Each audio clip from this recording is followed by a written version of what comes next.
I think we're going to pull up the agenda for today's meeting.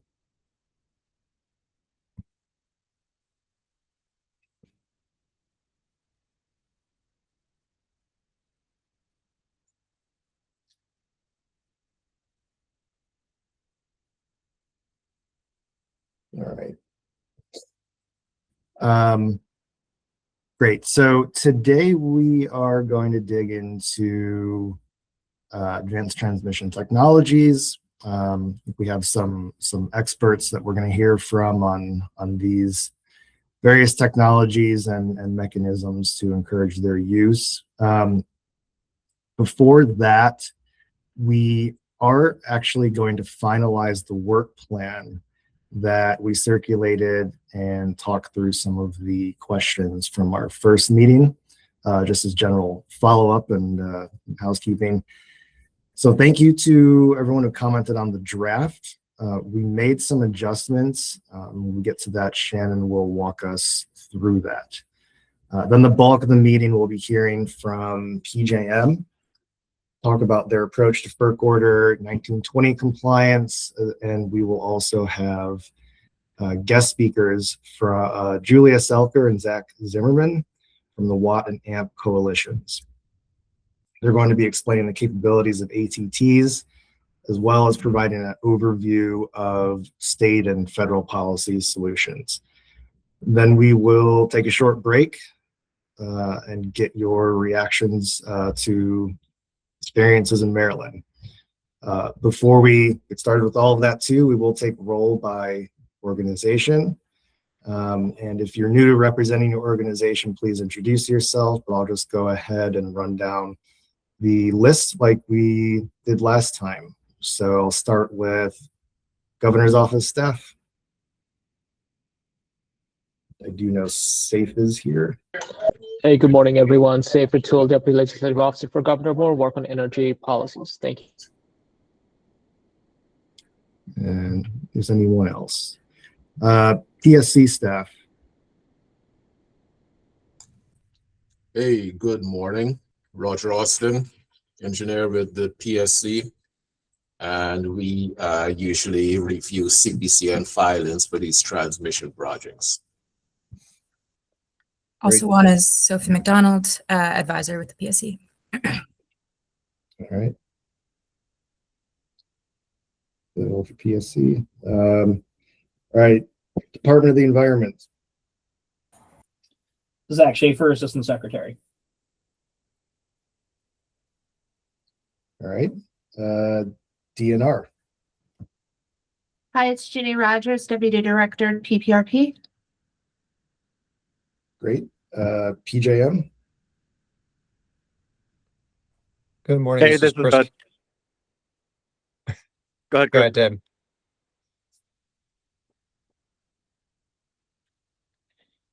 This is Chris Callahan, Manager of Applied Innovation at PJM.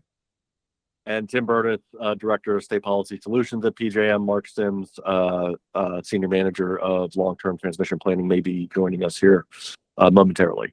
Thank you. Great, thank you.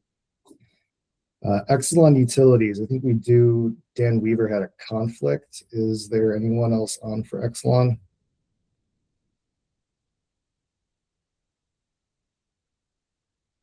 Nope. Okay. SMECO. Hi, good morning. It's Damon Krieger from SMECO.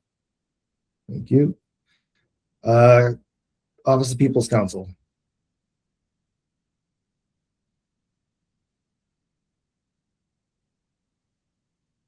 All right. Department of Transportation, State Highway Administration. Nicole Wojciechowski, Chief of Staff, State Highway. Morning, Ray Morbeck, Deputy Chief Engineer for Planning, Engineering, and Real Estate for State Highway. All right, thank you.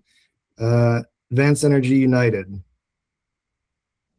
Hi, I'm Katie Metal, and I am the Maryland Policy Principal for Advanced Energy United. Great. Hopkins Rosie Energy Institute.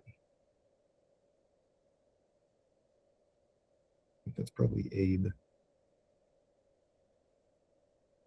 No, not on. All right, grid strategies. Good morning, Rob Gramlich, President of Grid Strategies.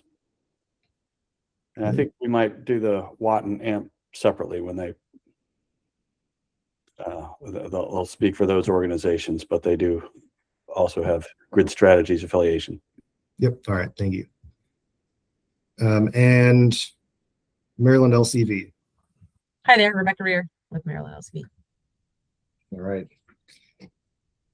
And Rob, we'll get to more introductions for our speakers too after that, but noted on the roll call.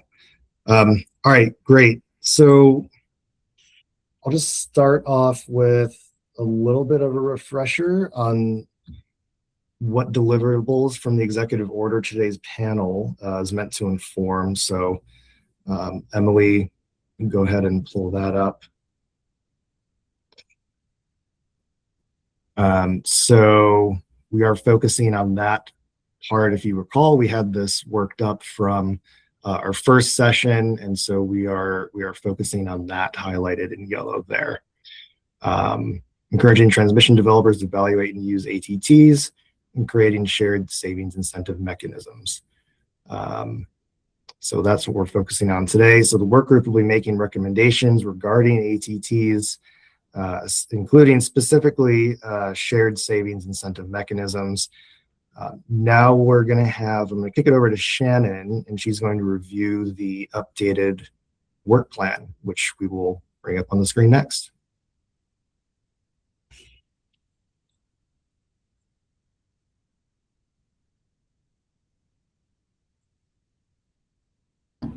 Great. So I'm Shannon Freedy, Energy Policy Manager at NEA. Wanted to thank everyone for your thoughts on the work plan, especially in a busy season. I tracked a few minor changes so you can see what's changed, which isn't much. Probably the main change is that we flipped the order of two of the topics for the summer. The PSC team had suggested we invite Claire Weiner with the RMI's carbon-free electricity program. Totally agree, but she had a conflict in July, so we've moved up the benefits discussion to June and deferred the right-of-way study update to July. So hopefully that accommodates those, and just a couple minor grammar cleanups. So we'll send around a clean copy of the work plan with the group after the call, but wanted to thank everyone again for taking a look at that.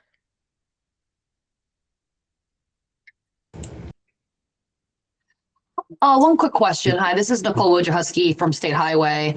And maybe I'll defer a little bit to my Deputy Chief Engineer, Ray, on the schedule for the SHA specific part of the work plan as it relates to the right-of-way study. So the $10 million in C funding that was going to be allocated, which would be the main driver behind the work, is no longer available to us, given some of the recent legislative actions. It was removed from the BRFA, and I believe the bill, which bill was it? It was House Bill 897. It was written into that, but not written into the more recent Utility Relief Act. So that funding is no longer available, and that could impact the schedule of the study, just for everyone's awareness, if we're not able to have the funding. So Ray, do you want to elaborate on that in terms of the schedule for the study? Thanks, Nicole. Before we go to Ray, say from the governor's office, we'll discuss the funding piece on a separate conversation internally. Thank you. Right. I'm just trying to make everyone aware that this schedule may change in terms of the work plan if we're not able to keep pace. So, yeah. Ray, do you have any impacts for schedule at this time? Yeah, I mean, basically, I think I mentioned last time is that originally was a July 1 sort of start for us to get rolling. We're still sort of working on the scoping of what that means, what we need. That may affect some things on what we can do, the level we go. So we'll have that cleared out. So hopefully by July, we can give you that. I mean, you pushed us back a month, so that gives us a little extra time to work through that and exactly what it means schedule standpoint. So hopefully we'll have some resolution by then on our opportunity and what we can be doing from that scope standpoint. Thanks, Ray.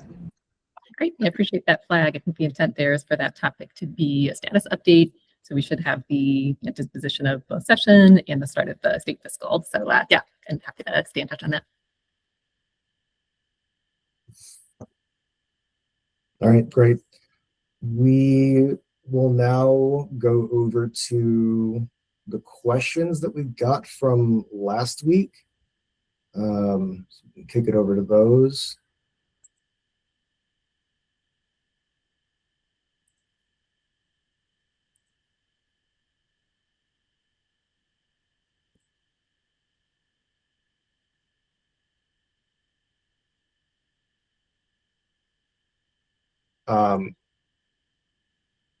I will just go ahead and read this off. So I think Damon from SMECO,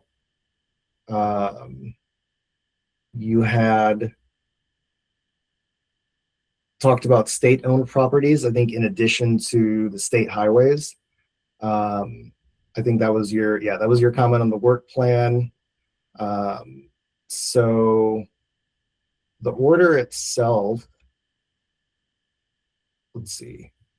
The order itself, right, it was focused on rights of ways and co-located transmission. But we do think that there's a couple of areas in the executive order where we could maybe fit in some additional state rights of ways reviews. So I think one of those is there's a section in the executive order looking at priority transmission corridors and projects, right? These are areas where the ATPs can cost effectively relieve congestion and support Maryland's energy goals. As transmission owners identify lines with constraints, there may be state-owned lands to think about, citing solutions. I think in that area, Ginny and PPRP, we don't have to talk about it now necessarily, but Ginny and PPRP might have some additional information in that area on how siting upgrades in state lands are treated in CPCN process now as it stands. Another potential area to squeeze this in might be the right-of-way inventory. In the order, MDOT is supposed to conduct a study for establishing siting transmission and co-located energy infrastructure along state highways, and also other agency-owned properties. So again, too, we don't have to talk about it necessarily right now, but MDOT may be able to give us some examples of what some other properties might be in that area. The third one, it's a bit outside the scope of this work group, but part of the executive order. There is the potential that we could also squeeze it in under Section H of the EO. PPRP is directed to establish a site readiness initiative in coordination with MEA, Commerce, MDE, and Department of Planning. So the initiative is really focused on disturbed lands, like brownfields and industrial zones, to minimize impacts on farmland and forests. But there may be properties the state owns that match this description. Again, if eventually MDE wanted to provide any additional information on that, that would be great, but we don't necessarily need to get into it right now. Looks like Ginny, you raising your hand? I just real quickly, HB 1532, that's the Relief Act, took this H2, and as of right now, there is a directive for PPRP in Section 9 of that bill. It pretty much says what the executive order says, that we should identify up to 50 priority energy sites suitable for new or expanded generating stations or energy storage devices. And again, it's emphasizing brownfields, industrial sites, etc. So again, it's a little bit out of the scope of this work group, but it is something that PPRP is looking at. Yep. All right. Great. Thank you, Jenny. All right. Okay, perfect. We did have also a question from Rebecca at Maryland LCV about how this work group fits in with the larger executive order structure and timing. So that the Energy Subcabinet, which is made up of the secretaries of 8 agencies and the governor's deputy chief of staff, actually had their first meeting in Annapolis in mid-February. I actually gave an update at that group on this working group on basically the first meeting, the kickoff meeting, just so for their general awareness and to keep them in the loop. And then also, right, the Energy Advisory Council will be submitting a memo to the subcabinet identifying the most urgent challenges to generation deployment and affordability by June. And again, that's in accordance with the executive order. This group's work may sort of help to articulate some of those issues. So that is sort of the interaction between this group and the Subcabinet Advisory Council. And then we had, if I recall, a question and a little bit of a discussion surrounding I think PJM and preliminary rights of way siting. So the last question, that particular question, right, I think came from Rob with Grid Strategies. It was directed to PJM. So we do have a PJM presentation today, and it will be, I believe, Tim Burtis and his team. So I can let you answer that if you're ready to, perhaps during your presentation when we get to it. I guess actually we'll be transitioning to that part of the show at this point right now. So Tim Burtis and your team, if you're ready to go with your presentation, we can go ahead and get going on that. Again, you can answer that question from Rob if you're able to at this time. Tim is a lead strategist in the State Government Policy Department at PJM, and he assists with outreach and strategy development for state government engagement, focusing on policy assessment, market design, and transmission planning. And Tim previously worked on PJM emerging markets. So we'll go ahead and kick it over to Tim and his team. Thanks, Dr. Opsel. I apologize. I am on by phone merely because I'm having my own personal issues with Google Meet. Would you be able to read Rob's question? I believe, Shannon, go ahead. Sure. So the question was related to, is there preliminary work to be done to identify which transportation rights of way might be most useful based on PJM or TO identified transmission needs, so that the MDOT kind of study effort can be focused on suitable highways that coincide with transmission pathways that are needed, kind of that preliminary prioritization. Okay. Thanks. I'll have to think about that. I think I'll have to dive into it a little bit more. What I was going to do was turn it over at the moment, then we can circle back to that or any other questions. I was going to turn it over to Chris Callahan. Chris can introduce himself, but he handles a lot of the advanced technologies and grid enhancing technologies for us. So he was going to provide a little bit of an overview here for what we're doing in that space, particularly around 1920. If there was a desire to get into more detailed conversation on other aspects, we can certainly do that as well. So Chris, I'll turn it over to you, please. Thanks, Tim. Good morning, everyone. Again, my name is Chris Callahan, Manager of Applied Innovation here at PJM. Would I be able to get share screen permissions? Yes, should be able to do that. Good.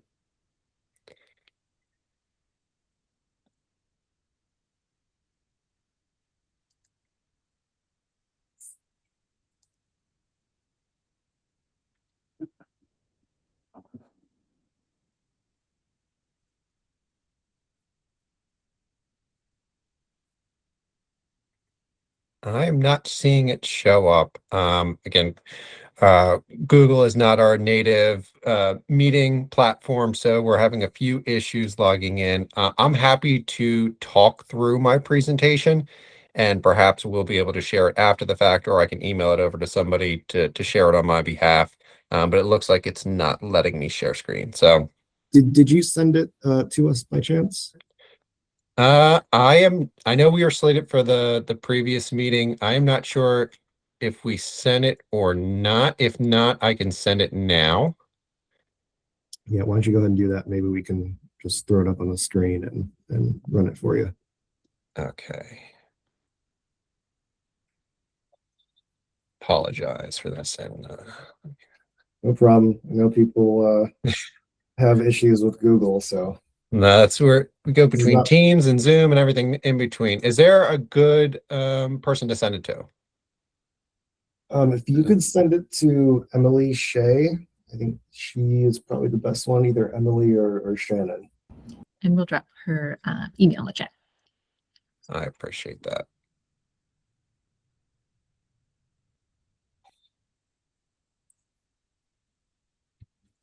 All right. Well, while we're doing that, like I said, I'll start walking through it, and then hopefully we can I can multitask here and send something out while we're going and be able to get it on the screen.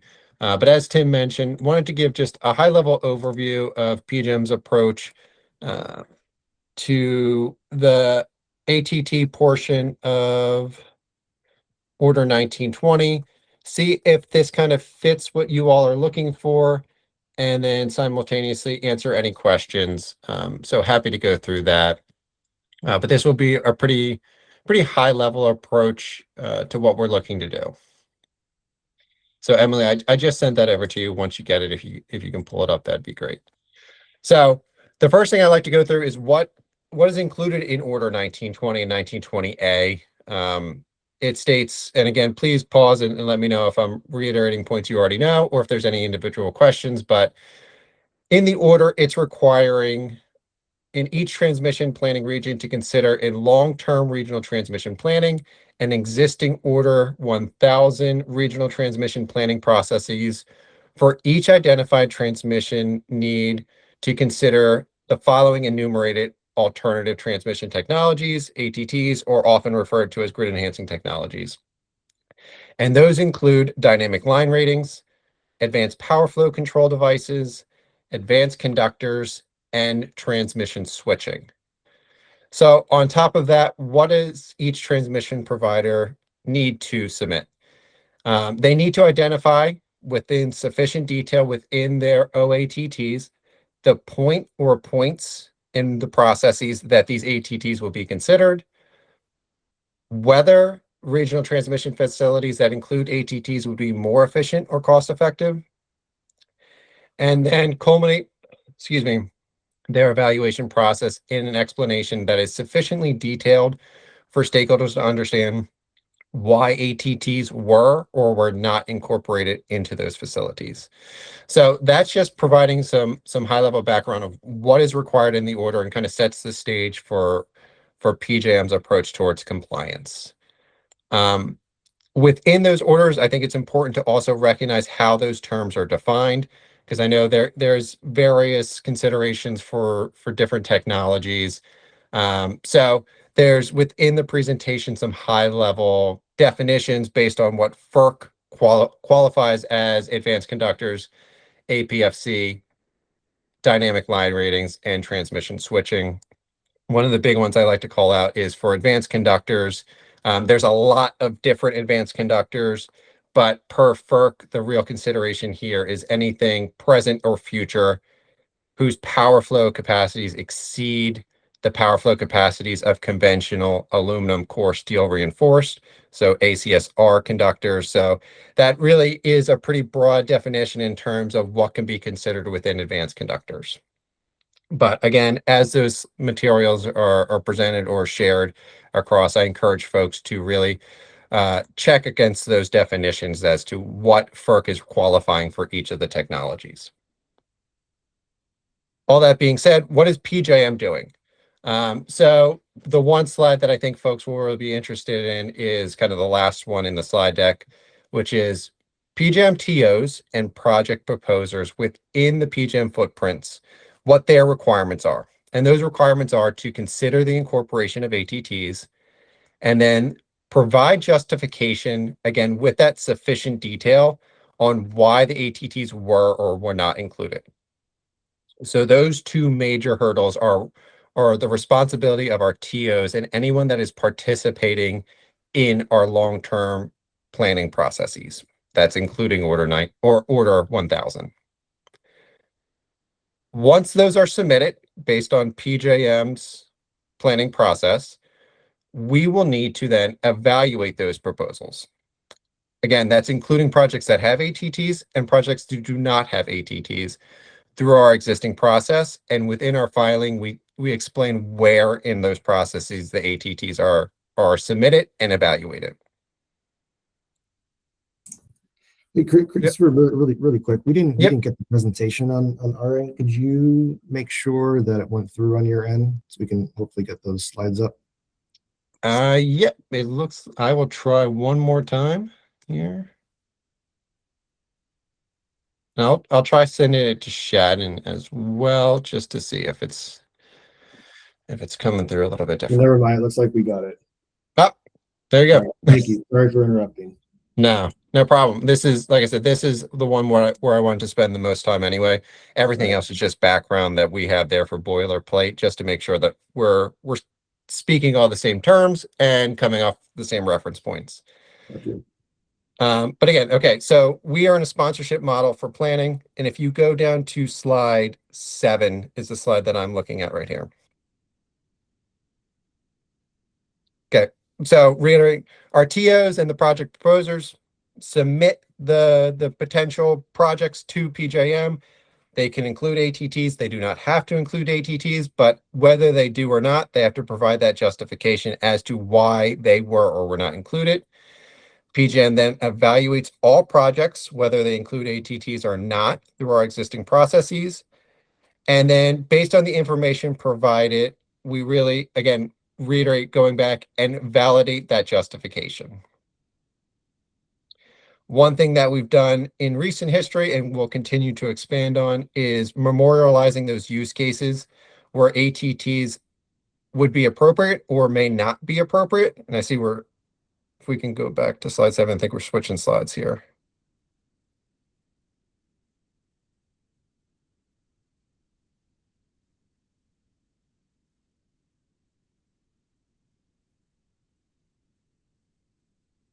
Just 1 second, I've got a lively cursor.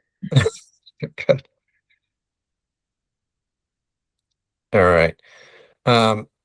So in the past, PJM has publicly published what we refer to as technical reference guides that encapsulate the factors that should be considered when a proposer may include ATTs or not.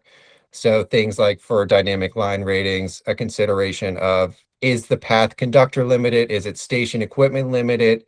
Other factors that should be considered but aren't a prohibitive list of considerations when folks are looking at these technologies.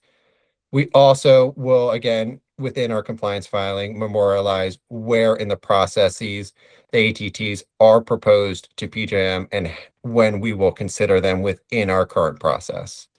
So really within PJM's compliance filing, the consideration of including ATTs, the onus falls on the TOs and the project proposers. PJM must validate that the justification for the projects includes that sufficient detail as to why the ATTs were or were not included. And then we do our typical process evaluation for those projects. So this is a pretty high level explanation of the ATTs within 1920. I know we have some planning staff that has gone through quite a bit of work over the last 2 years regarding the entire 1920 process, and this is just a portion of that I was working on. So happy to answer any questions or go into details on anything else, but at least wanted to provide this high level overview. I see at least one hand went up. Yeah, let's go to Phil. Yeah, Phil Sussler, Maryland OPC, and there are folks on the call that are a lot more expert than me, like Rob Gramlich, who could speak to this. But this is, and I know there's a very ambitious and progressive learning process going on at PJM, but back 2 or 3 years ago, when I engaged with some of the PJM leadership that's still there about this, the view was that because the sort of static thermal ratings were not going to be raised by things like DLRs, that ATTs were not relevant. Maybe that's too strong a word, but weren't really considered in PJM planning. So I guess the question is that was back then. It's probably stale. Help me through from where that was. This is like circa 2 years ago to today.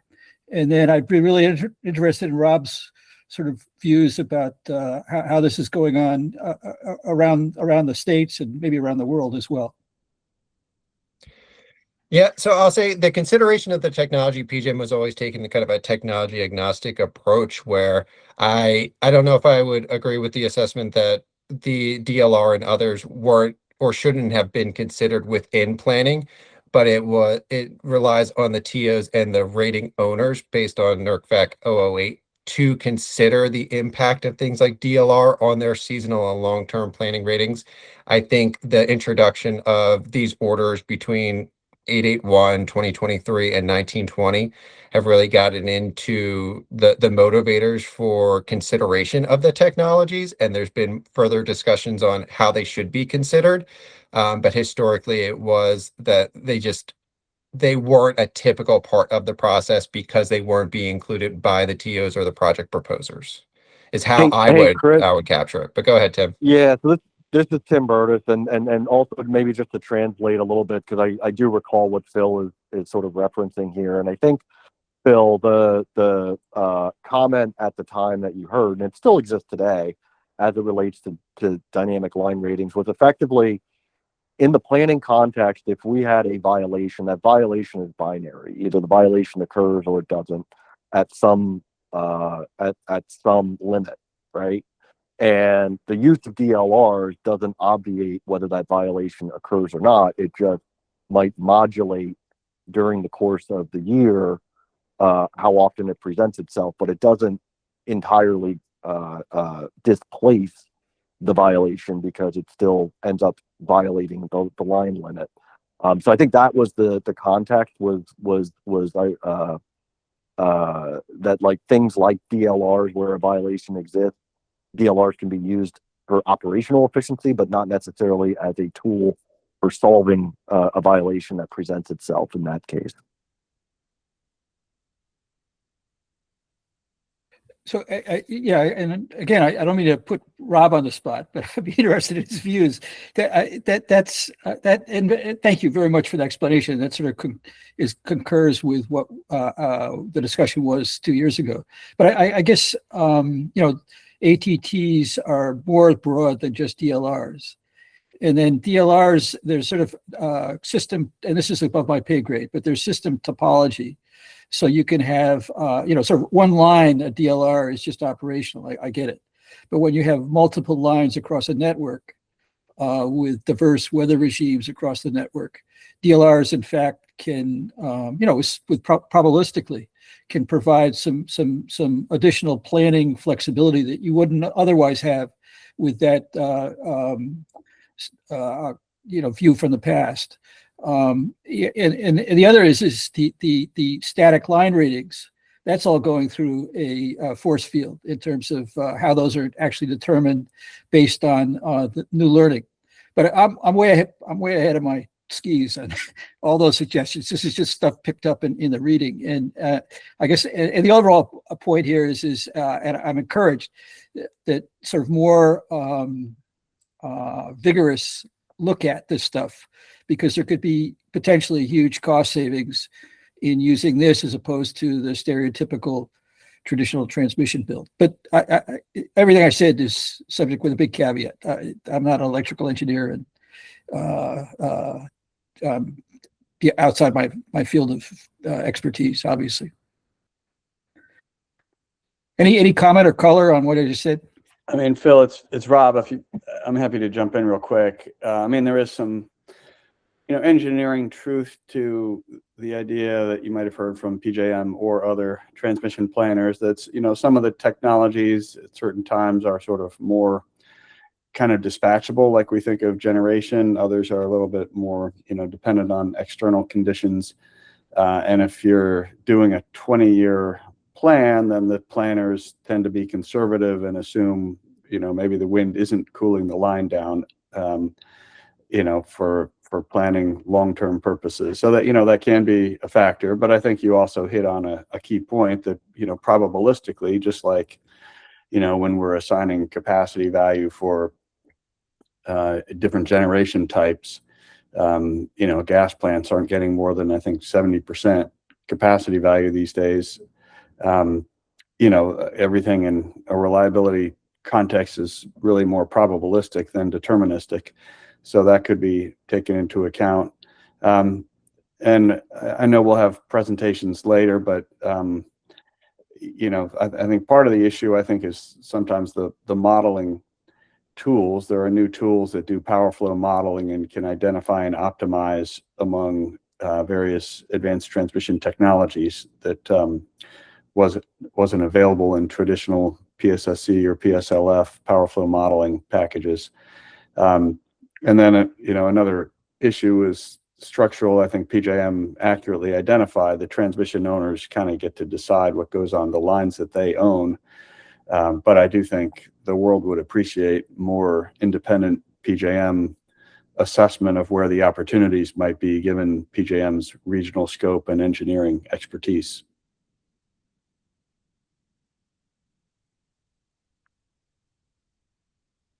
Thanks, Rob. Hey, I'm done. Power forward. Sorry. Thanks.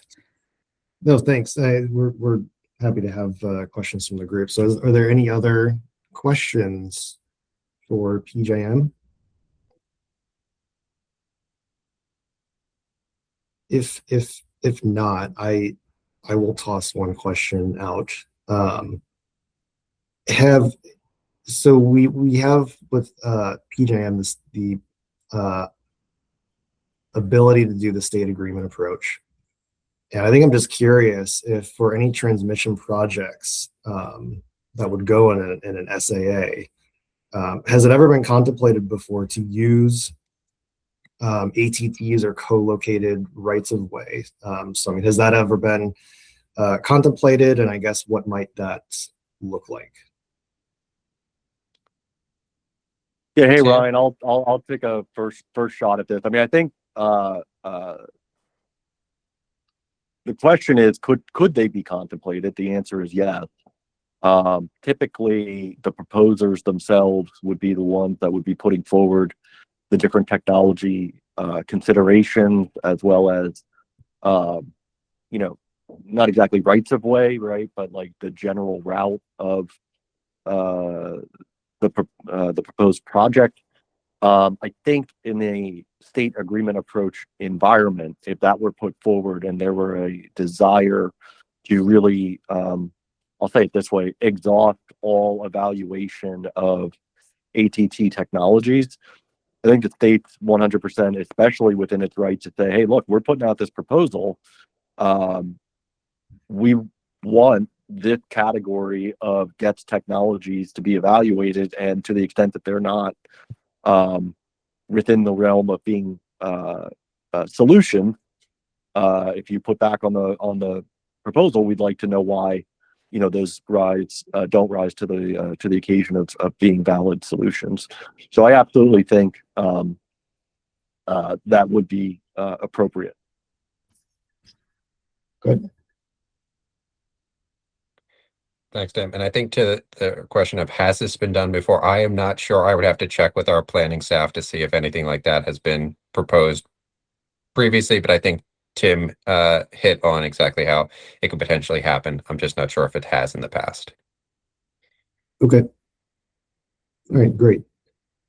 Does anyone else have any questions for PJM?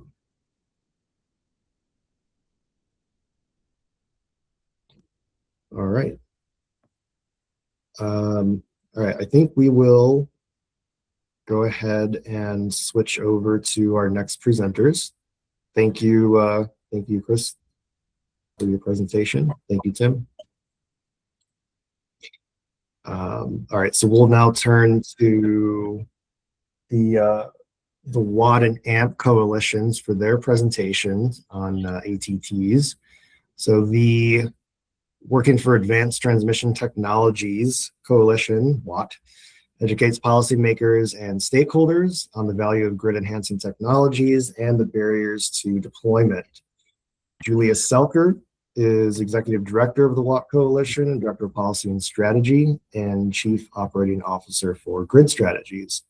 She previously worked for the Business Council on Sustainable Energy, the technology startup Faraday Grid, and interned with Congressman Peter DeFazio. And then we have the Advancing Modern Power Lines AMP Coalition, which works with technology providers, utilities, policymakers, and advocates to accelerate deployment of high-performance conductors. Zach Zimmer is the Research and Policy Manager for Grid Strategies focused on economic policy and regulatory analysis related to power markets and the transmission system. His work focuses primarily on transmission planning and ATTs. That includes facilitation of the AMP coalition. So I will go ahead and kick it over to Julia. Are you first up? Yeah, can you hear me all right? Yep. Thank you. Yep. Great. Well, thanks so much for having us. Really looking forward to this based on the discussion so far. I think it'll be very interesting. We're going to move somewhat quickly through some slides, so please feel free to stop us at any point if you want to drill down. Just want to make sure everyone has the same background information and that we can have a productive discussion. So here we go, we're live. The WATT Coalition is the trade association for grid enhancing technologies. We'll go through each technology category shortly, but essentially two parallel organizations for slightly different transmission technologies, both run through Grid Strategies. I'm sure we all have our own reasons for learning about advanced transmission technologies today, but we'll give you a few more. This is my picture of the grid today, that there are bollards set up blocking some of the lanes of traffic, essentially. So you have large load, you have generators looking to use the grid, and there is more capacity physically available than we understand to be available. That's basically the use of gets to get that extra capacity out of the grid, or with high performance conductors to almost build another lane on this highway of the grid. Some charts that you have probably seen before, accelerating load growth, significant interconnection queues, and PJM congestion costs were just released from 2025. They doubled from 1.8 billion in 2024 to 3.2 billion last year. So grid congestion is blocking the lowest cost generation from being delivered, and that's increasing emissions and costing money. You can see in the chart right below that number, I guess I can even annotate, which is, well, I'm not going to risk it. In the chart below, you can see that we had a period of still pretty high congestion, around $6 to $8 billion a year. And then starting in 2021, it's been north of $10 billion a year nationally. And that hasn't changed except for that real spike around the Russian invasion of Ukraine relating to gas prices. So we're in a new era of really high congestion, signaling the need for grid capacity as soon as possible. So what are grid enhancing technologies? I think this is review for most folks, so I'll be efficient. Dynamic line rating systems usually involve sensors on or near the transmission lines that measure their real-time carrying capacity, because the wind and the temperature cools lines while power flowing through them heats them up. And real-time capacity is great. Day-ahead capacity is even better because that helps you schedule your generation. So an important element of dynamic line rating is software that gives you very accurate day-ahead ratings based on the measured conditions of the line over time. So the results are usually are often 20+% capacity increases on average. They're sometimes lower. It could be that a line has been annealed and the utility wasn't aware that it's annealed, meaning overheated at one point to the point that it weakened the line, and the utility wasn't aware that that line was actually a risk. So DLR gives you multiple benefits in that way: increased capacity and asset health awareness. Advanced power flow control are devices that sit at the substation and make use of the parallel pathways across the grid. So power follows the path of least resistance. And as you can see in this cartoon image, that can lead to one line being overloaded while other lines have additional capacity. If you control the flow of power, change the effective resistance of the lines, you can deliver a lot more power, plug in more load.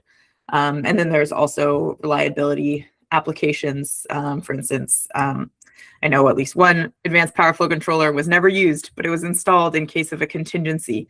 So instead of rebuilding a whole line, they were able to put an advanced power flow controller in, and should, the grid is operated for N-1 conditions, should that contingency have happened, the grid would have been safe. So many applications of these technologies beyond just cost savings in the market. And then finally, transmission topology optimization is software only. It uses the existing switches at substations. And when you have, inefficient dispatches in the cartoon version, the switching action that resolves that curtailment and congestion can be counterintuitive. So the software goes through a bunch of options, evaluates their economic impacts, their reliability impacts, and says, this is the switching operation you can take to resolve the congestion. And that can, in a model from 2019, found that topology optimization could have cut congestion costs by 50% in PJM. Last year, that was $1.8 billion that was left on the table if we take that study's result. And the customers in Alliant are seeing about that result, obviously a much smaller service area. And there's some progress happening at the ISO RTOs, but we'll touch more on that later. This is a chart actually from a topology optimization presentation where you see really significant wind curtailment and a significant transmission overload. And with transmission switching, you're able to turn this whole map blue. Everyone's paying the same price for electricity, and you don't have this challenge. So some rules of thumb that we use to talk about GETs, obviously they're situational, but generally you can expect to reduce grid congestion by 40% or more if you used all three technologies. And our study with the Brattle group of Kansas and Oklahoma found that you could interconnect twice as much generation if you optimize the existing grid and the grid that they had planned to build with grid enhancing technologies, compared to if you did not deploy GETs generally. A couple more reasons to get excited about GETs. You do not go through the chutes and ladders game of transmission development, which is important. We still need more transmission to grow the economy and other policy goals. And then they're also much cheaper than a large scale line. You're getting more out of what you've already invested in. And then finally, I mentioned monitoring and control as values for resilience and reliability as well. The chart at the bottom here is actually from a dynamic line rating company that uses fiber optic cables to measure temperature. And you can see a fire detected and how it moved through space and time in this chart. So that's real-time monitoring of anomalies, right? Which before you install a sensing system, you don't find out that way. And with that, I will pass it to Zach to talk about conductors. Oh, should I pause for questions? I think everyone is. I think it's good. We can go ahead and run through this. Great. Sounds good. Thanks, Julia. Hi, everyone. My name is Zach Zimmerman. I'm happy to be here today. I help to lead the AMP Coalition, which stands for Advancing Modern Power Lines. We're focused on high-performance conductors. High-performance conductors differ slightly from grid-enhancing technologies in that they are a more traditional technology, but like the newer version of it. And while grid-enhancing technologies tend to be dynamic solutions, high-performance conductors can provide firm capacity. So you'll hear both of these technologies referred to, and we generally talk about them under the umbrella of advanced transmission technologies. For the AMP Coalition, we focus specifically on two types of conductors, carbon core conductors and superconductors. You can kind of see the evolution of different conductors that we have on the system today here on this slide. On the far left here, you have ACSR, which is what PJM referred to and what FERC refers to in Order 1920 as kind of the original conductors on the system. They have a steel core that provides the support and aluminum around the outside. And so those were some of the original conductors that developed alongside the utility industry. In the middle, we have what's known as ACSS. They still have the steel core, but they have a annealed aluminum around the outside, which provides a little bit of both capacity gains and efficiency gains. And so these conductors were developed in maybe the 1970s or 1980s, and so have been around a little longer. They do provide benefits compared to traditional conductors, but they're technology that utilities are much more familiar with and have been deploying for many years. The last two categories are what we focus on. Carbon core conductors replace the steel core with a carbon fiber or composite core.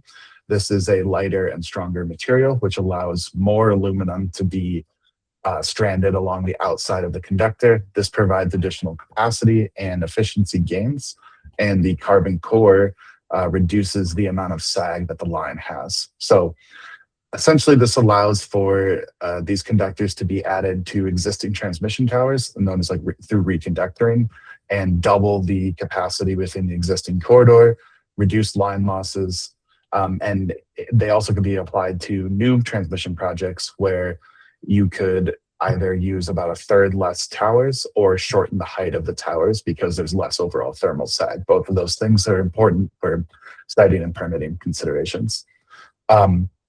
Lastly, we have superconductors.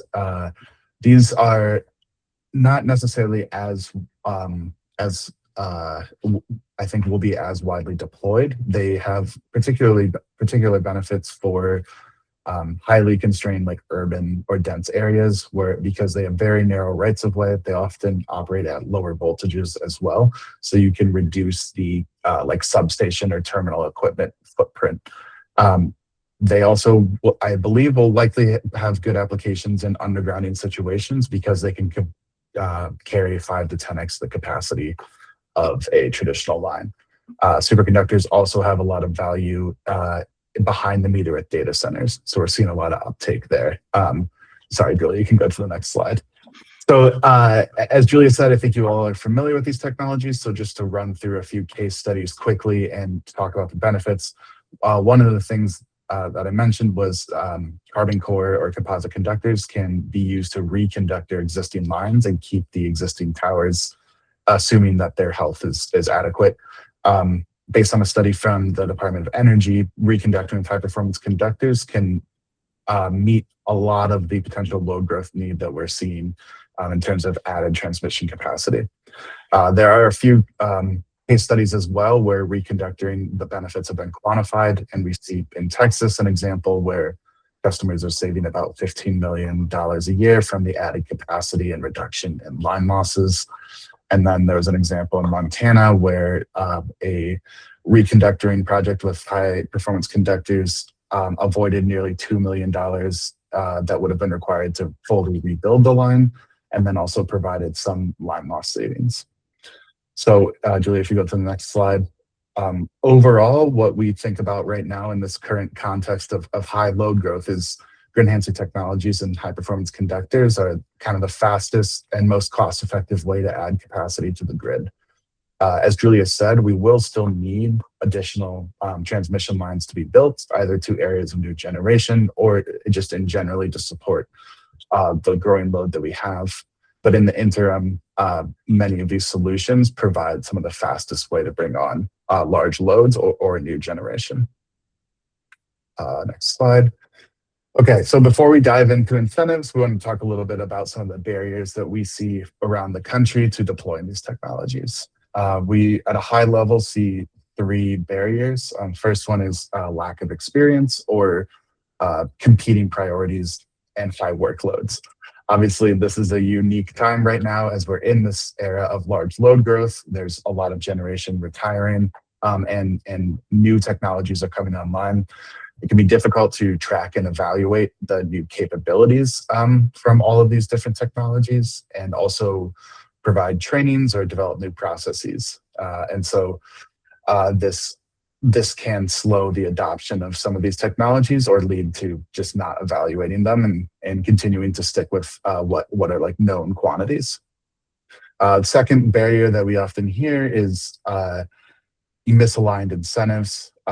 Essentially, in the traditional cost of service compensation model, the financial incentives for a utility are generally to invest in higher capital expenditure projects over potentially more cost-effective solutions. So within these scenarios, a utility may choose to rebuild a line rather than looking at a DLR deployment, as an example.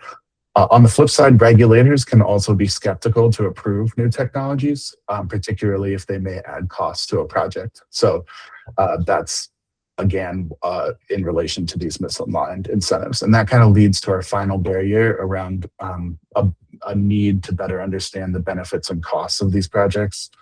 Most grid planning is done in relation to reliability or addressing aging assets and doesn't really take into account the additional economic benefits that a lot of these projects may be able to provide to ratepayers. And so better processes and modeling to understand these benefits, particularly over the life cycle of the project, and how they would provide savings to ratepayers, is important and would also help to inform decisions that a regulator might make or a utility might make. And that sort of economic benefit cost analysis isn't really done for these projects today. And that leads nicely into the next slide, where along with those analyses not really being done, there's also limited transparency when projects are deployed. So benefits often aren't quantified around the deployment of these projects, and we also often don't know when projects are being deployed. So we're aware of a few projects in Maryland where DLR and reconductoring with high performance conductors has been done by Exelon. You can see 2 of these studies here. Unfortunately, there's not much additional information following up on what the benefits of these deployments are. Has Exelon considered other deployments, and kind of, what's their process for how did they come to the decision for these projects? So these are all additional steps that could be done, and transparency around that decision making and the benefits related to these projects would be helpful. Next slide. We also wanted to cover at a high level kind of the federal policy landscape related to advanced transmission technologies today. I'm going to talk a little bit about some of the FERC policies, and then Julia will dive into some of the legislative proposals that are out there. So one initial rulemaking, order number 679, was focused on transmission rate incentives. Within that, there would be an option that allows transmission owners to seek incentive rates for advanced transmission technology deployment. To our knowledge, this has not been done, so this could be an avenue that it could be taken in the future. Though the downside to this is it's on a case-by-case basis, so there is a lot of work that needs to be done to prove out that incentive for potentially small deployments, such as like a DLR deployment, where it may only be a couple $1 million for the whole project. After that, we had Order 881, where FERC required regional grid operators to accept both dynamic line ratings, but then also use ambient adjusted ratings. There has been kind of slow implementation of this rule, but PJM did become the first operator to actually implement Order 881, I believe just a few weeks ago. So within Maryland and PJM, this is operational. We already covered Order 1920 on transmission planning. Order 2023 with generation interconnection had similar requirements around considering some of the advanced transmission technologies when looking at interconnection projects.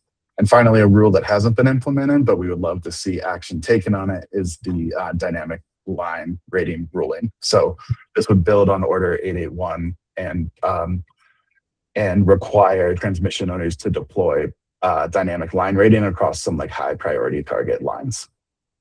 So that's kind of the federal policy landscape. I'll turn it over to Julia to dive into incentives.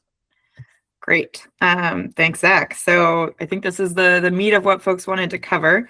We're going to send around these slides after. So if you want to dig into anything else, let us know, and you have our contact information. But first, I just want to say that there's not the cost of service based model is not the only one in the world.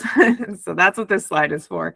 Just to note that, we do see no meaningful incentive for utilities to invest in grid enhancing technologies, essentially. And there's not a culture or processes around doing cost benefit analysis in the course of solution design necessarily at all utilities. But in the UK, where they had really clear shared savings incentives, where operational expenditures and capital expenditures are combined, and the utility makes sort of its profit based on both and based on efficiency and meeting benchmarks. That's very different. And in the EU, generators pay an injection charge on top of the sort of general payment that all ratepayers make for the transmission system. So they're a nonprofit transmission system operator and owner has sort of an incentive to get more power from its generators to then reduce rates for customers. So there are a lot of different models around the world. Ours is not the only one. This is intended to be provocative, that all regulation is incentive regulation, and you can think about how different policies, whether they're directly affecting incentives or not, indirectly affect utility incentives, or are seen as either carrots or sticks. And then I think in the orange sticks category, we reached a little bit, but interested in other folks' ideas around that. So we have some examples of different strategies that have been taken around the country. I think the Washington PUC's ROE adder for federal funding is an interesting one in this environment where we've just seen $1.9 billion in federal funding for advanced transmission technologies, specifically released was it last week? Maybe 2 weeks ago now. One option that Zach alluded to is, PJM's transmission tariff could include an incentive if states pushed for it through OPSI. FERC is empowered or required essentially to incentivize transmission technologies in the Federal Power Act, Section 219B3. They haven't created a standalone rule for it, so in that sense, you'd think, or we see that as an unimplemented requirement, but FERC has pretty clear authority to approve such a incentive. So that's one option for PJM state. Other states have taken in the stick category reporting requirements, requiring studies against specific goals, and then the FERC orders tend to be in the requirements category as well. In what we might call orange sticks, some states have proactively affirmed cost recovery for ATTs. One option for PJM states might be to ask PJM to study ATT's deployment across the region.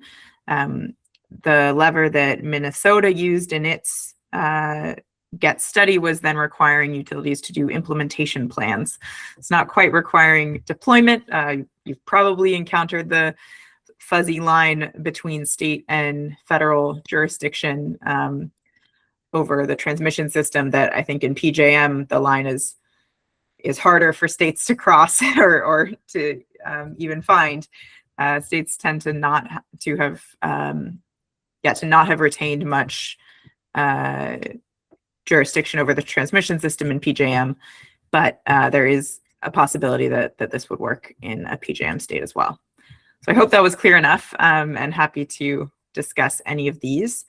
Otherwise, I'll continue with some other ideas on incentives that have been raised at the federal level. So one is a shared savings incentive that would have utilities kind of calculate the customer value of a GETS deployment on reducing grid congestion specifically. And when they deployed the ATTs, they would retain a portion of those savings. So the goal there was to get this was developed, I'll say, several years ago now, but it was to get utilities to take an initial look at these technologies and also to deploy them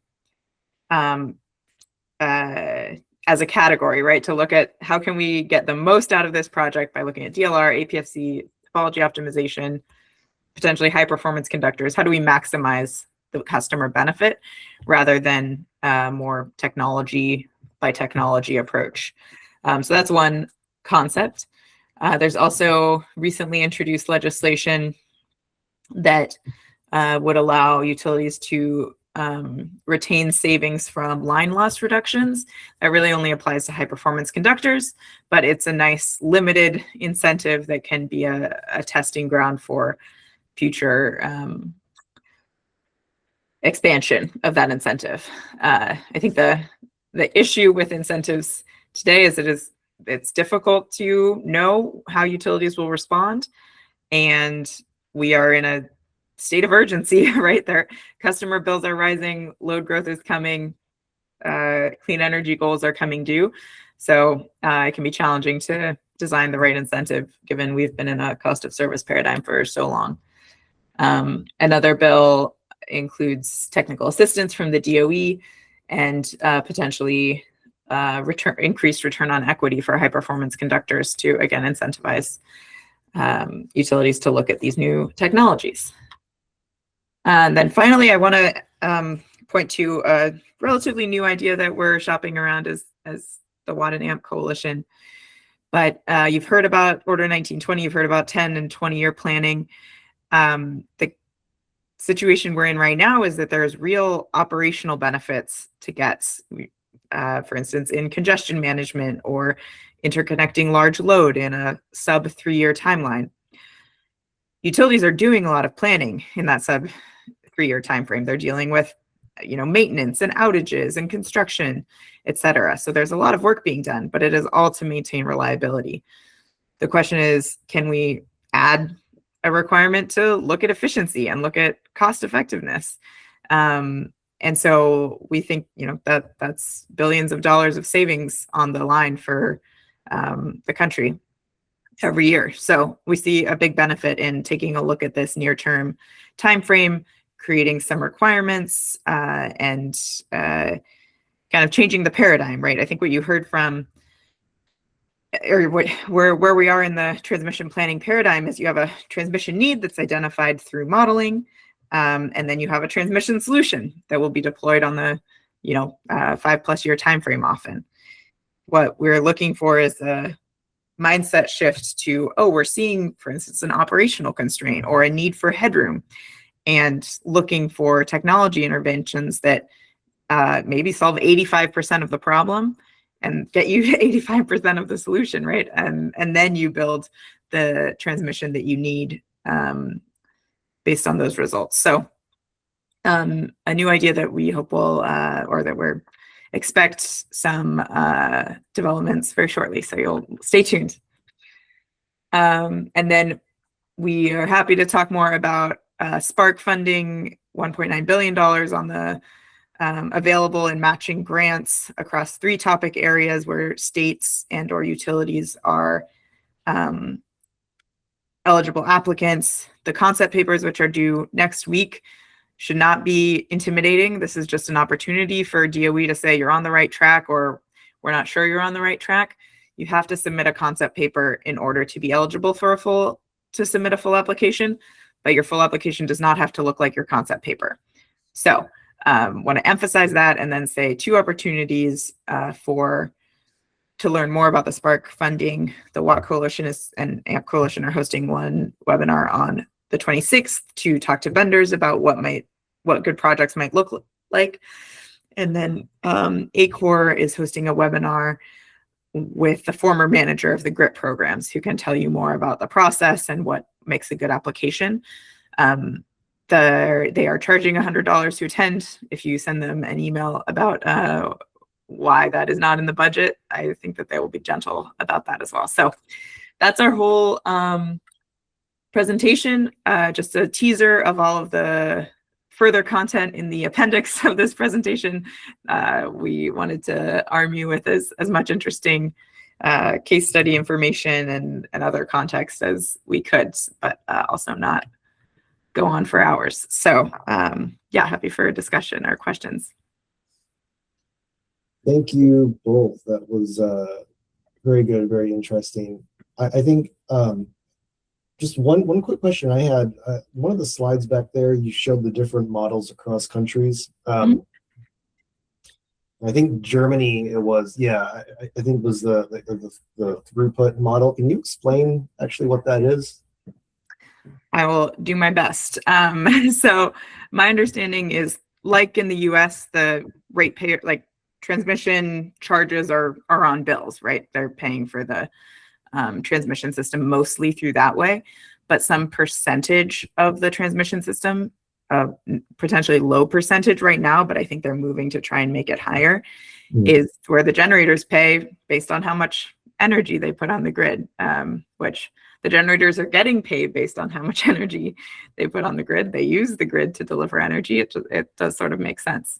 But you do have a nonprofit transmission system operator and owner. So I think that that's a relevant factor there. Okay, interesting.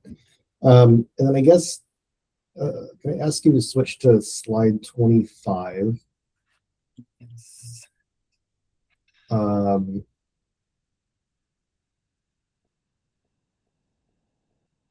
think it might have been, another one. Okay.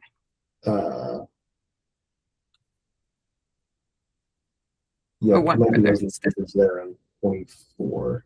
So I guess just in general, do you know, yeah, on 24 there, are states really, are they pursuing sort of similar incentives, or?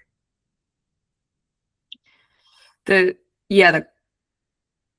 Federal Energy Regulatory Commission is responsible for wholesale rates and transmission rates.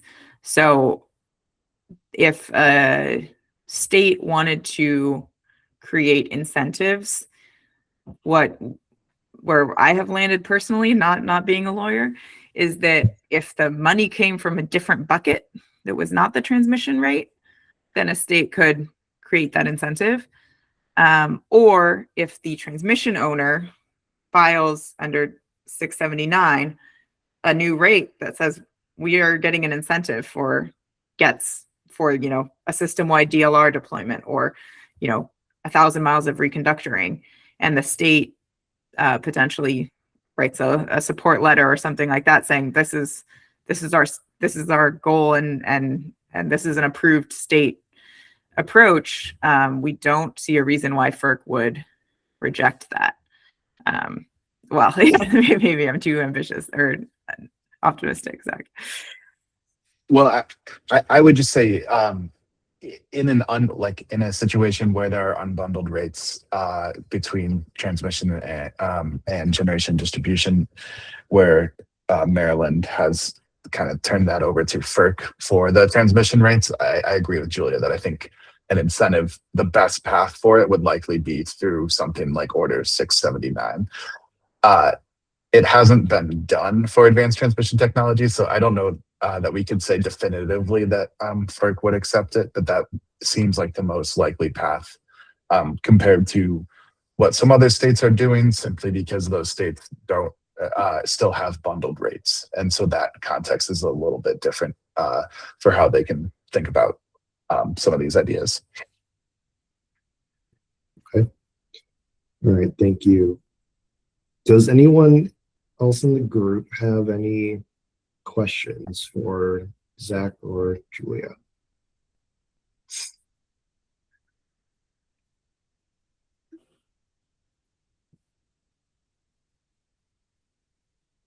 All right. I am not hearing anything. So, all right. So we're a few minutes. All right, Phil, go ahead. Yeah, thanks for everybody's forbearance. There was a page back in the deck that showed sort of, I think it was peak growth on the right, and then the relative contribution that might be extracted from the different suite of, yeah, that one. So I guess a question, and there's some mapping that is behind the scenes in going from the columns on the left to the right. Can you help me out with this? So for example, we heard the PGM traditional view that DLRs don't count against addressing peak load. Or when I say don't count, maybe that's too strong a statement. I'm taking their words out of context. But I mean, this was eye-opening when I first looked at it. And then I was thinking, well, there's some translation stuff going on here.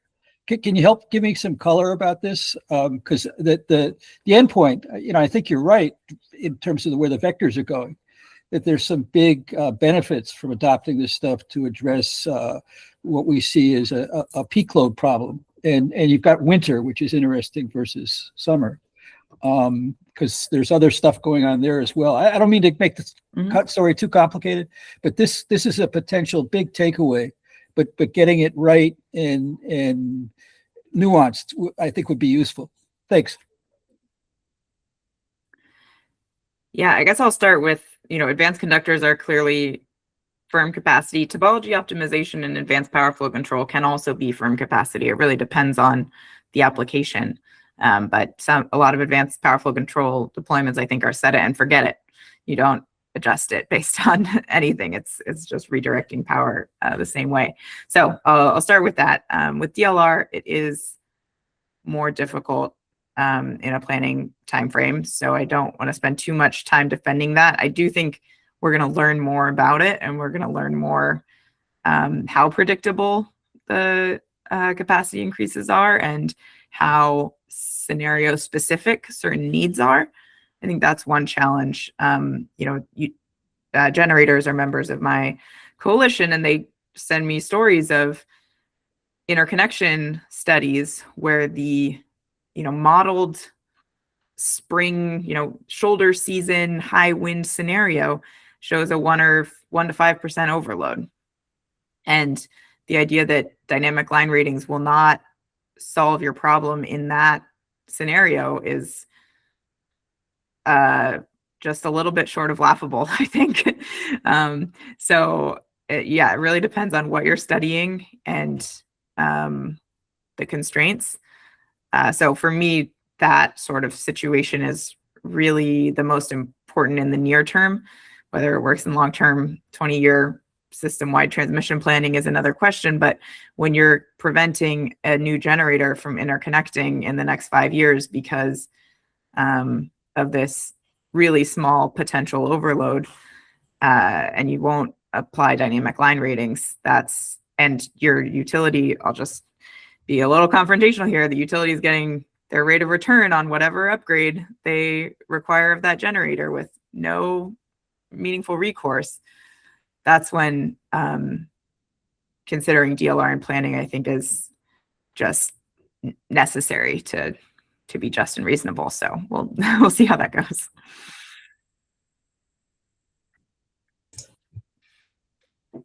All right. Are there any other questions before we take a short break?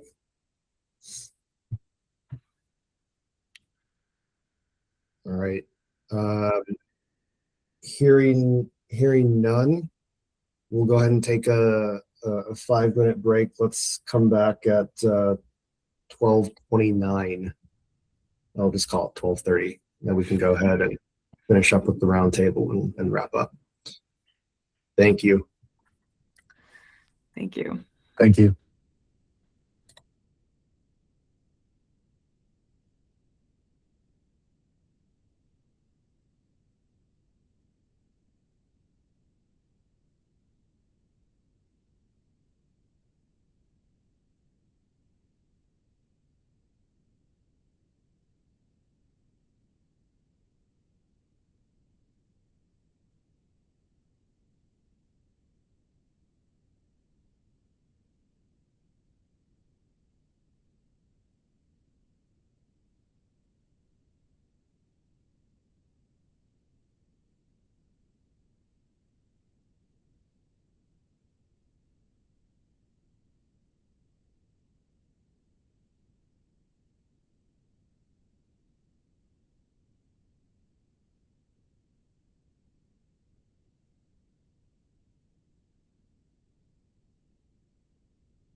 All right, welcome back, everyone. Go ahead and get started with this last part, which will just be an informal roundtable, just a little bit of open discussion to talk about whatever anyone would like to talk about, especially related to our presenters that we had today. I think maybe just to start, just to kick it out to anyone in the group, how does the information and the presentations that we had today sort of square with what you knew coming in? Did anything surprise anyone? Was there anything new or particularly interesting that struck you that can go out to anyone in this group here?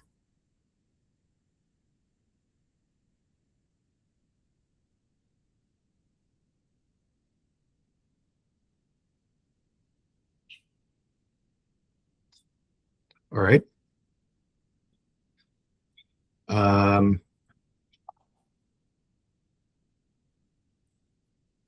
right. So that's fine. We can, Phil, go ahead.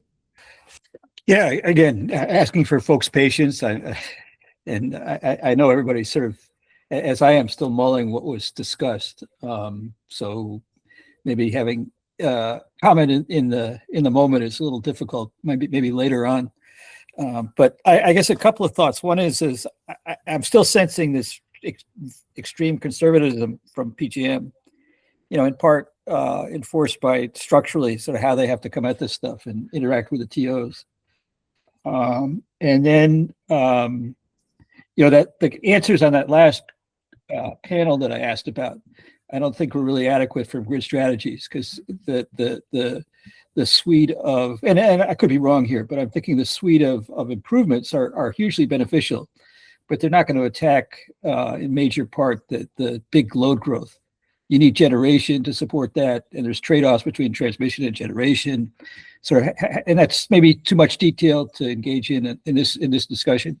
But one thing would be really helpful, and you guys are closer to it, so you may be already there, is to take these high-level 30,000 feet or 20,000 or 10,000 feet commentaries and be able to pull them into a more strategic view of what's really facing Maryland and Maryland's current sort of assets, if you will, in terms of rights of way that are out there that could be deployed, so on and so forth. And that's a challenge for this working group.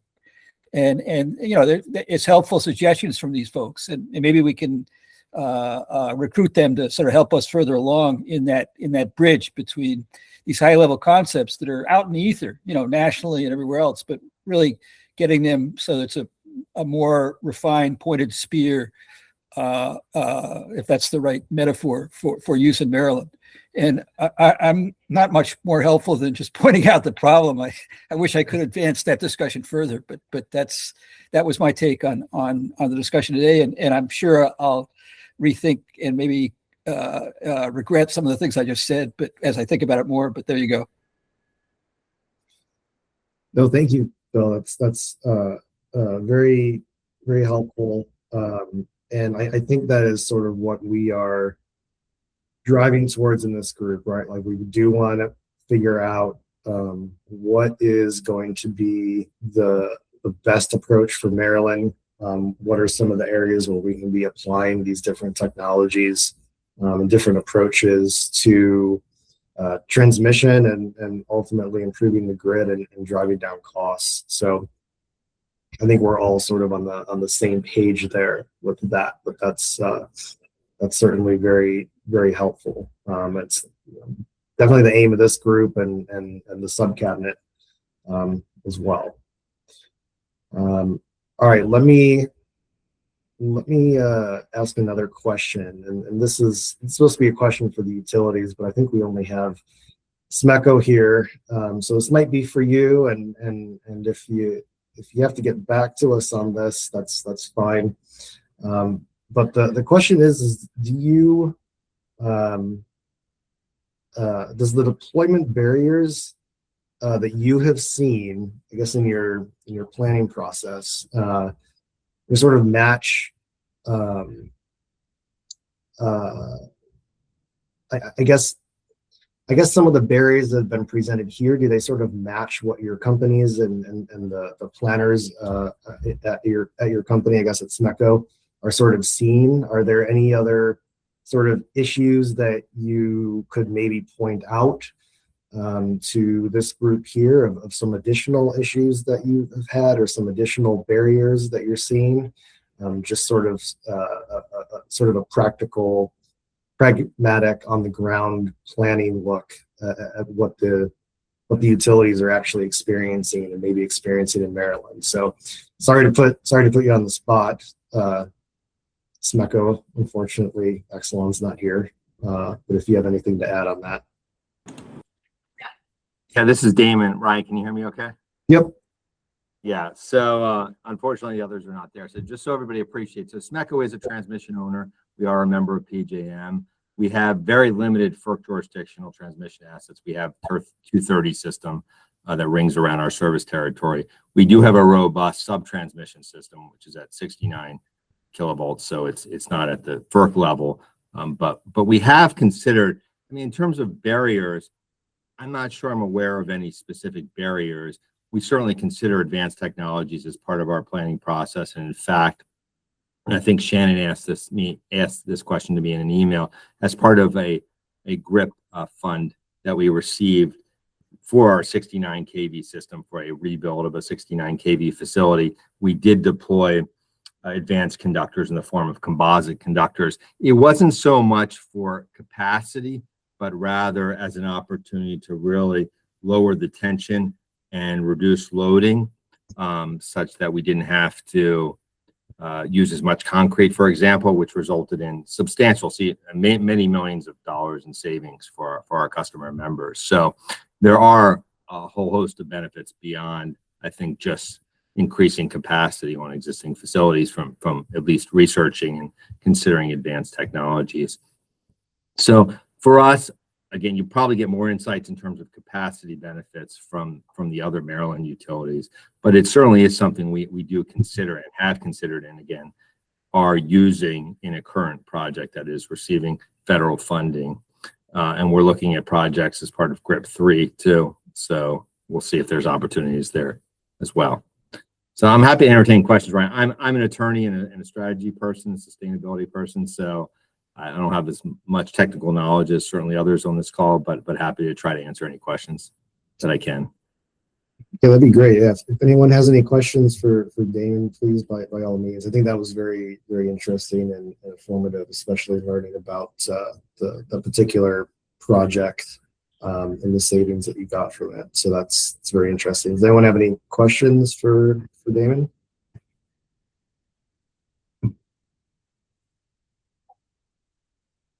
No? All right. No, that's very helpful though.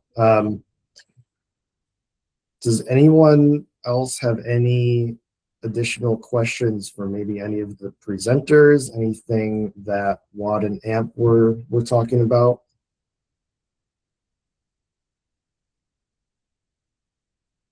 Shannon?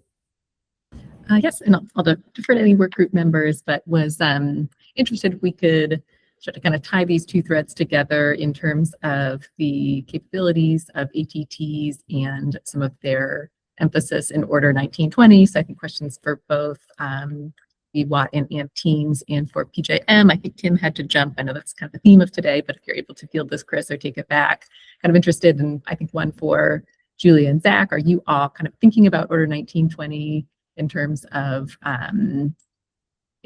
developing some of these incentives through other FERC avenues? And then probably a question for PJM is, when would it really be helpful for a state interested in these incentives to have them in place in terms of the new kind of long-term planning cycles? When is it helpful to have something like, one charge of this group is priority corridors, so knowing where those are and having those incentives in place? When should we be thinking about the timing of those two issues?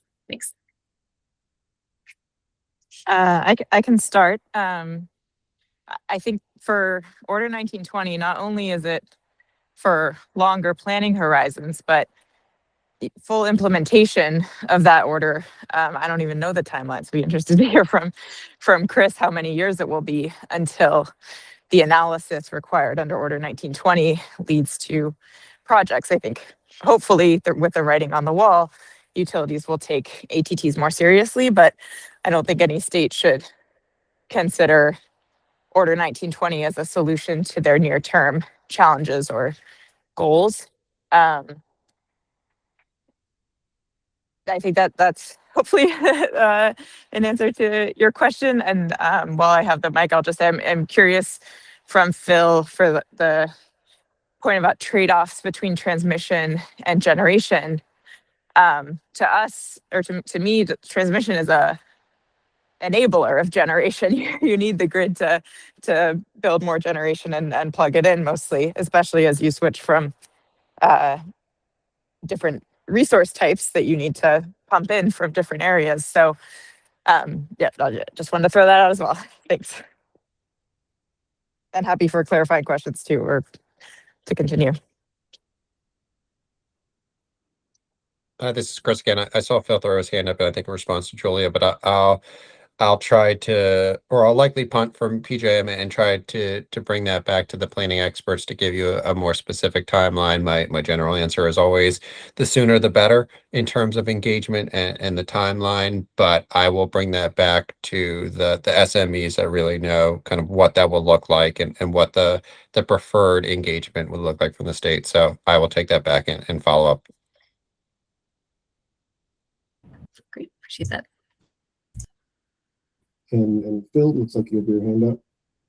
Yeah, I probably came off too harsh in the discussion about the grid strategies discussion. But it's interesting that to meet the peak load, which is one of the neuralgic points we're all facing, it's a combination of transmission and generation.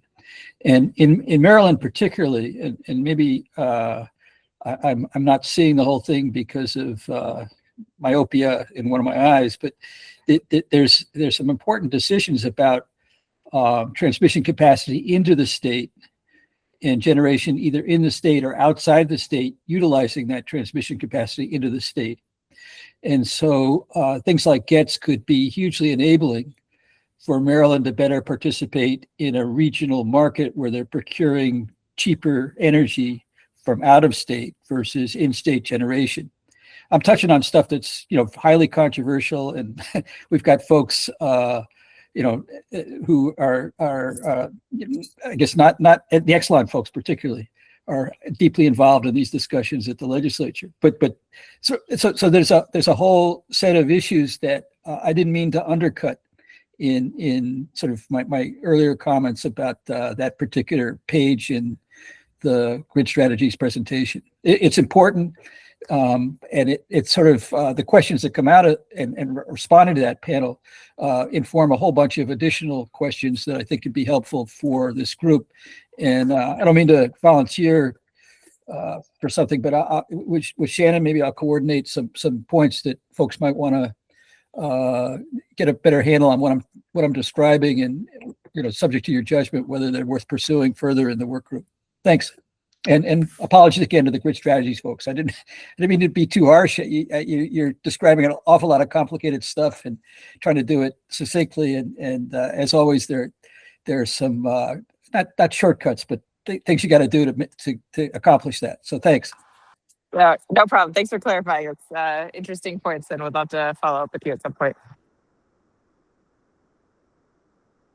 All right, thank you. Does anyone else have any additional questions or anything that they found particularly striking about any of the presentations today? Roger. I think I just want to add from what I've heard, PJ doesn't really, their responsibility is not to provide solutions. They let us know what the problem is, and transmission organizations and others, they propose solutions which PJM then studies. And then determines what would be the best solutions. I think PJM gets a lot of blame in terms of the solutions. PJM doesn't really go out looking, PJM doesn't provide the solutions. They identify the problem and let others propose the solutions. And then in terms of the solutions now, the planners and the designers who are coming up with these solutions, in terms of GETs and HPCs, which we've been hearing about lately, the GETs and the HPCs seem to catch the attention of the policy makers, but for some reason, the people who are designing the grid and planning the grid, they're not yet enthused with these solutions. So there's some work that needs to be done by folks like Zach and our other presenter. So yeah, in terms of solutions in transmission solutions in Maryland, I think we kind of put too much of the blame on our emphasis on PJM. PJM just identifies what the problems are and puts out requests for solutions. And in terms of the solutions, somehow or the other, the GETs and the HPCs are not getting over, they're not winning over the designers and planners of the grid. Okay. Thank you for that, Roger. All right, we are getting close to time. Does anyone else have any additional questions or comments?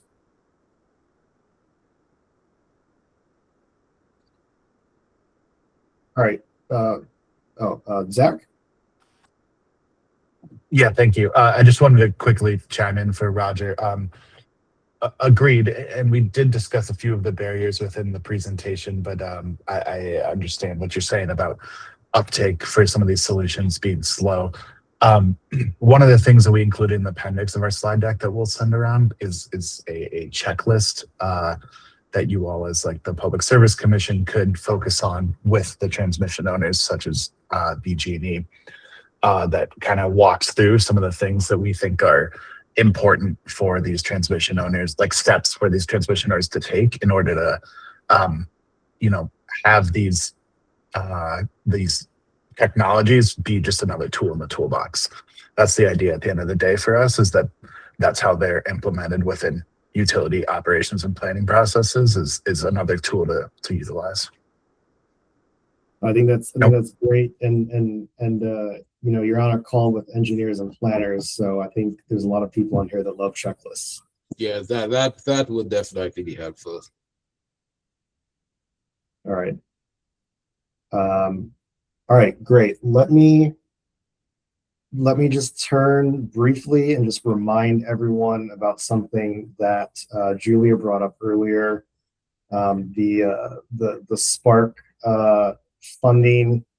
Again, it is a very short turnaround. The brief sort of concept papers are due by April 2nd, and then the full applications are due by May 20th.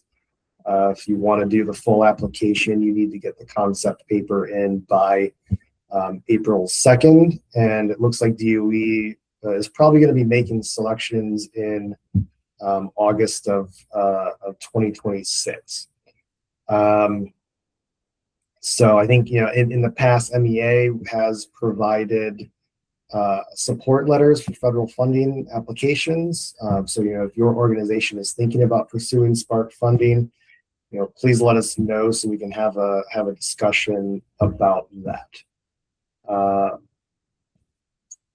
And I think that is all on Spark, unless Shannon tells me otherwise. All right. So we'll go ahead and wind down and bring this to a close. Thank you again, everyone for, Damon, go ahead.